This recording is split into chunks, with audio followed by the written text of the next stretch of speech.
Now, you probably noticed I don't feel about that war the way we were told we were supposed to feel about that war, the way we were ordered and instructed by the United States government to feel about that war. You see, I tell you, my mind doesn't work that way. I got this real moron thing I do. It's called thinking. And I'm not a very good American because I like to form my own opinions. I don't just roll over when I'm told to.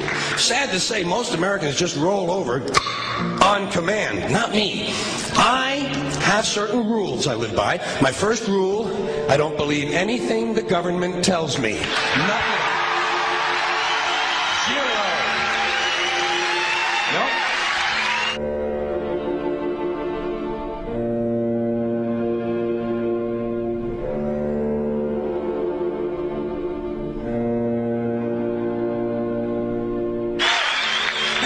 Take very seriously the media or the press in this country, who in the case of the Persian Gulf War were nothing more than unpaid employees of the Department of Defense, and who most of the time function as kind of an unofficial public relations agency for the United States government.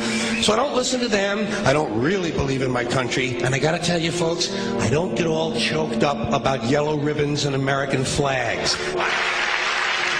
Now, to balance the scale, I'd like to talk about some things that bring us together. Things that point out our similarities instead of our differences. Because that's all you ever hear about in this country is our differences. That's all the media and the politicians are ever talking about, the things that separate us, things that make us different from one another.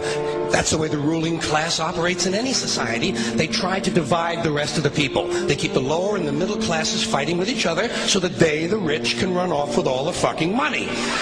Fairly simple thing, happens to work. You know, anything different, that's what they're going to talk about. Race, religion, ethnic and national background, jobs, income, education, social status, sexuality, anything you can do, keep us fighting with each other so that they can keep going to the bank. You know how I describe the economic and social classes in this country? The upper class keeps all of the money, pays none of the taxes. The middle class pays all of the taxes, does all of the work. The poor are there just to scare the shit out of the middle class. Keep them showing up at those jobs. Politicians know that word. They use it on you. Politicians have traditionally hidden behind three things: the flag, the Bible, and children. No child left behind. No child left behind. Oh, really? Well, it wasn't long ago you were talking about giving kids a head start. Head start, left behind? Someone's losing fucking ground here. But there's a reason. There's a reason. There's a reason for this. There's a reason education sucks, and it's the same reason that it will never, ever, ever be fixed. It's never going to get any better. Don't look for it. Be happy with what you got. Because the owners of this country don't want that. I'm talking about the real owners now. The big, the wealthy, that control things and make all the important decisions. Forget the politicians. They're an irrelevant. The politicians are put there to give you the idea that you have freedom of choice. You don't. You have no choice. You have owners. They own you. They own everything. They own all the important land. They own and control the corporations. They've long since bought and paid for the Senate, the Congress, the state houses, the city halls. They got the judges in their back pockets, and they own all the big all the big media companies. So they control just about all of the news and information you get to hear. They got you by the balls. They spend billions of dollars every year lobbying to get what they want. Well, we know what they want. They want more for themselves and less for everybody else. But I'll tell you what they don't want. They don't want a population of citizens capable of critical thinking. They don't want well-informed, well-educated people capable of critical thinking. They're not interested in that. That doesn't help them. That's against their interest. That's right. You know something? They don't want people who are smart enough to sit around the kitchen table and figure out how badly they're getting fucked by a system that threw them overboard 30 fucking years ago.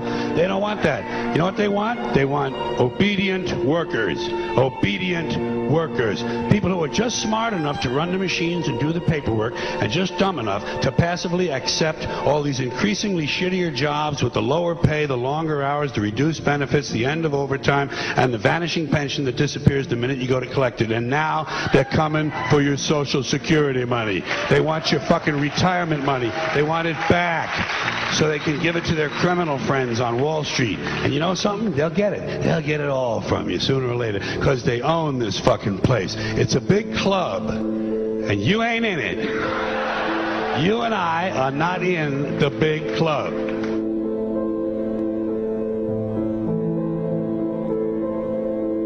The greatest form of control is where you think you're free when you're being fundamentally manipulated and dictated to.